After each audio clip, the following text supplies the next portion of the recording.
Iinkcukacha manani zolwaphulo-mthetho zibonakalisa ukwehla kweziganeko zokubulawa kwabantu kutshanje ngomyingo obalelwa ku-6.9%, zehle ngo-24.5 awokuzama ukubulala eNtshona Koloni.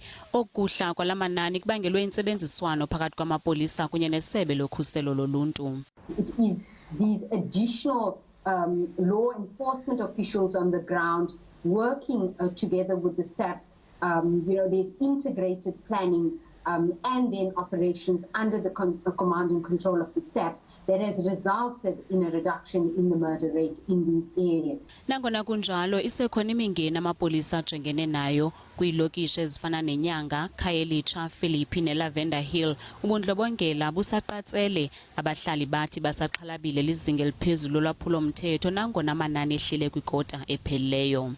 We have managed to reduce the high volumes of murder, but what is disappointing us is the fact that whilst we have reduced murders, we are now sitting with challenges of high rape cases and also the issue of car hijacking. Le ngxelo ifumanise ukuba 45% wabacuphi ababalelwa ku-2,785 abaqeqeshwanga ngokugqibeleleyo, logama zibalelwa ngapha kwesiqingathi izithuthi zamapolisa kweli phondo ezingekho sesimeni sokusebenza.